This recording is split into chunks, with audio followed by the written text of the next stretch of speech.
Good morning once again, and welcome to the Haven Financial Group radio show. I'm Larry Kolvig, founder and CEO of the Haven Financial Group, on with Kyle Thomas, certified financial planner on the Haven investment team. Feel free to give us a call at 612-504-8400 or visit us online, havenfinancialgroup.com. See the calendar of all the educational events, upcoming events, all kinds of retirement calculators and tools on the site.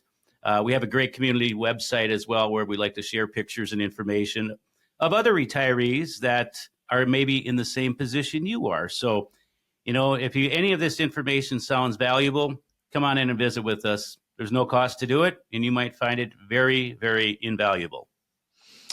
So, gentlemen, let me ask you this. Do you find a lot of couples who come in, sit down and want to talk to you, but they're both in two different places? I'll start with this one.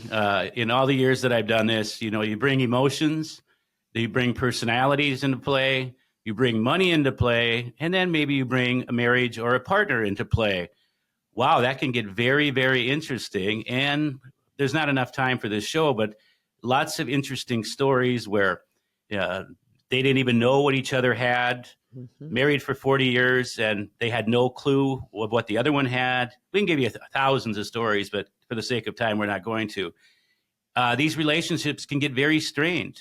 I don't know what the statistics are, but newly married folks that they tend to have a lot more arguments over money in those first few years. So it's no different than when you become retired. The communication, the sharing of information, walking that tightrope a little bit. And, money can make people get on edge. And, there's a variety of different things. Do you have commingled assets? Do you not have commingled assets? Do you have separate assets? What are the pros and cons? We get into that quite often that people don't even think about. Like if you have a non-qualified brokerage account, and only if you're married and only one of you is on that account, that could be very problematic. And if one of you passes, nothing worse than than to have to go through a living probate as the surviving spouse. Yeah. We see that all the time, and it sounds so simple, but it's a mistake that people make, and we want to avoid those mistakes. Sure, absolutely.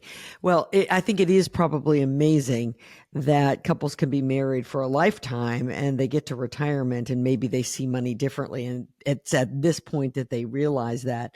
And maybe a little bit of that is just the stress of being in retirement, much more time together. Things seem to change over time. So let's talk about some of the great ways to put together strategies, and at what point, Kyle, you put these strategies together as a couple to make sure that when that golden year rolls around and everybody retires, everybody's simpatico. Yeah. One thing that it is kind of funny in our planning software, there's different goals and things that you're concerned about or stuff that you want to do and all that. And one of the things that you could be concerned about is spending too much time together. Mm-hmm. And it's kind of a funny thing, but it's also kind of true, right? Because a lot of people's lives are built around their kids, right? Or other things, their work. And then once they get into retirement, your life completely changes. Now you have all this free time and you're spending it with your spouse, and you haven't done this for numerous years. So it's right. A big change. You bet. And the way that we go about that is, whatever they're comfortable with, that's kind of the approach that we go with, but we are able to break things down separately. The big thing is regardless of how separate accounts are titled, or where they're held, all of that, it's important that the household is working in coordination. So that's the big goal that we're just trying to achieve at the end of everything. Right. And we can have separate goals on there for spouse A, and then spouse B has their own thing. But we want to make sure everything is in coordination. So like Social Security, right? Well, they may not be equal things, and there could be different opinions on those, but we want to make sure that we're choosing the best option that works together for them as a household. Mm-hmm. And same with any pension benefits, risk profiles, if there's one risk profile that's a 30% stock and then one that's an 80% stock, we're probably going to want to meet in the middle somewhere still, right? And that's what it's all about, and that's kind of what marriage is about too, in essence, too, right? Compromise. I would imagine that you find that couples for the first time are talking more about what happens to their money after they pass away, and maybe not everybody agrees. Yeah, that's a big thing too, and that's where estate planning can be a really big key.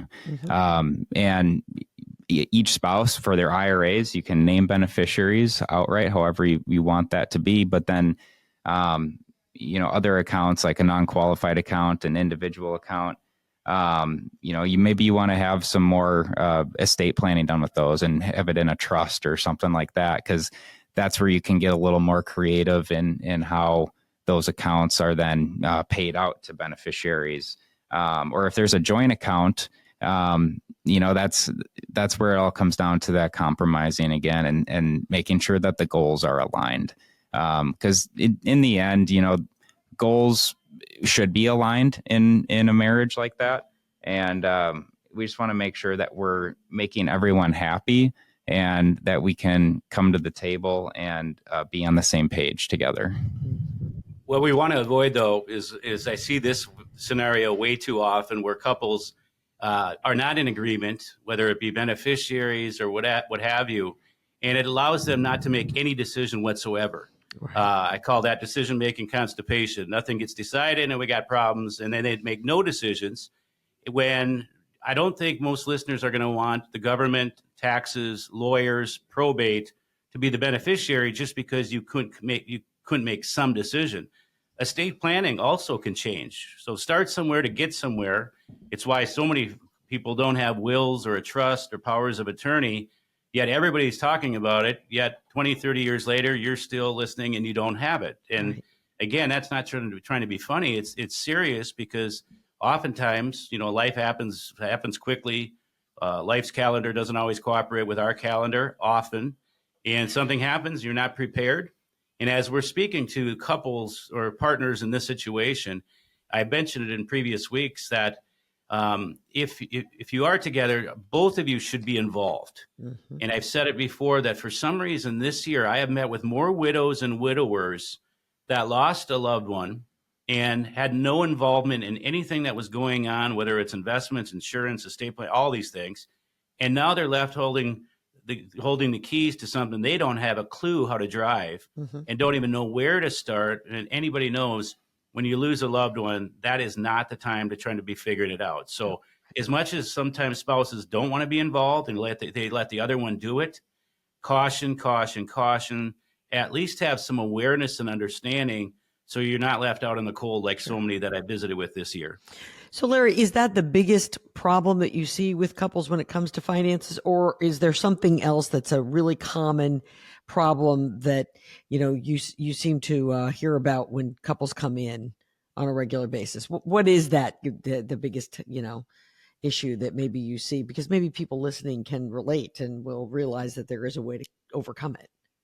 Well, again, it comes back to the communication.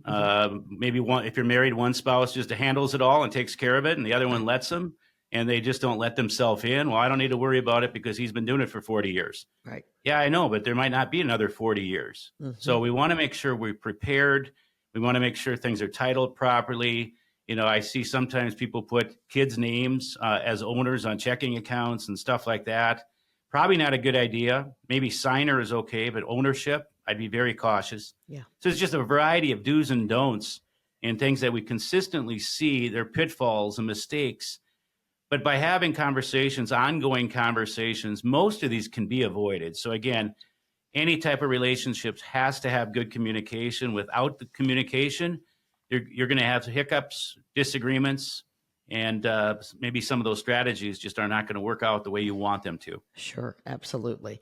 So if you're looking for a partner who can help you and your spouse or your partner get through these financial decisions in a way that's successful for everyone and keeps emotions tamped down, give the folks at Haven Financial Group a call at 612-504-8400.